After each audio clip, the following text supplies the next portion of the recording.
Start. महाराष्ट्रातील सहकारी संस्थांना राज्याचा सहकार कायदा लागू होतो.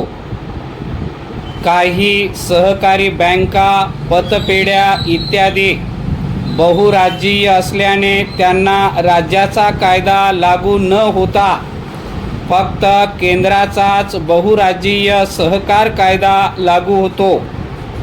या दोन्ही कायद्यामध्ये व त्या संस्थांच्या उपविधीमध्ये वार्षिक सर्वसाधारण सभेबाबत बऱ्याच तरतुदी असतात, पण त्या सर्वच तरतुदीचे काटेकोर पालन होतेच असे नाही. राज्याचे, केंद्राचे सहकार खातेही याबाबत फारसे आग्रही दिसत नाही.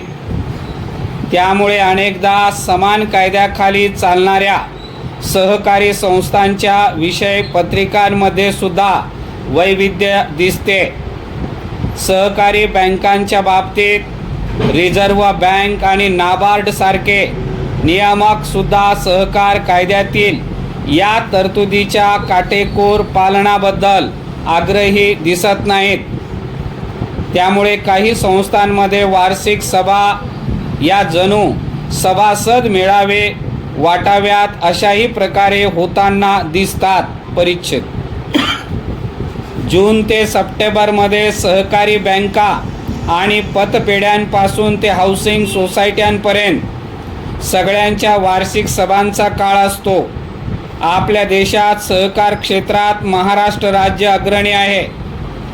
अशा सभांना उपस्थित राहणाऱ्यांची संख्या एकट्या महाराष्ट्रातच काही लाखांमध्ये असते. अशा या सभांबद्दल असलेले काही समज, गैरसमज आणि अनुभवलेले काही गमतीशीर घटना येथे मांडल्या आहेत.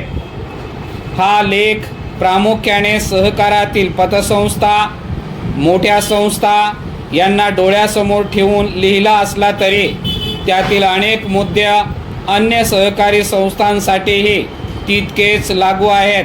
परिच्छेद नंबर 1. वार्षिक सभेत मागील वार्षिक सभेच्या इतिवृत्तास मंजुरी द्यावी लागते. राज्याच्या कायद्यात वार्षिक सभांबद्दल जी विषय पत्रिका दिली आहे कंसात कलम 75 खालील नियम 60 अनुसार नमुना X कंस बंद, त्यामध्ये कुठेही हा विषय समाविष्ट नाही. बहुराज्यीय कायद्याखालील विषय पत्रिकेतही कलम 39 तसा उल्लेख नाही. संस्थेच्या पोटनियमात तसा उल्लेख असेल तर ते करणे आवश्यक आहे. एका सहकारी बँकेत दरवर्षी सभेच्या सुरुवातीला याच विषयावर अर्धा पाऊण तास बरीचशी निरर्थक पण वादळी चर्चा होऊन शेवटी ते इतिवृत्त मंजूरच होत असे. एवढा वेळ वाया जातो तरी पण हा विषय तुम्ही का घेता असा प्रश्न त्यांच्या अध्यक्षांना एकाने खाजगीत विचारला. अध्यक्ष मिस्किल आणि अनुभवी होते. ते म्हणाले की बरेचसे सभासद याच विषयावर एवढे बोलतात की मग नंतर संपूर्ण सभेत शांत राहतात आणि सभा सुरळीत होते. नंबर 2. वार्षिक सभा सुट्टीच्या दिवशीच घेतली पाहिजे अशी ही तरतूद दोन्हीही कायद्यात नाही. संस्थेच्या पोटनियमात तसे असेल तर ते गरजेचे असते. दरवर्षी रविवारी सभा घेणाऱ्या एका सहकारी बँकेची सभा ही एकदा सुट्टी नसेल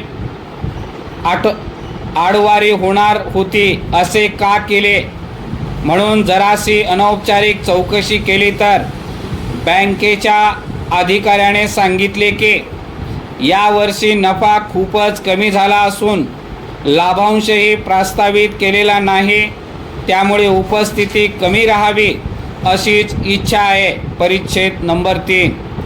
वार्षिक सभा प्रस्तावित लाभांशाचा दर कमी जास्त करू शकते.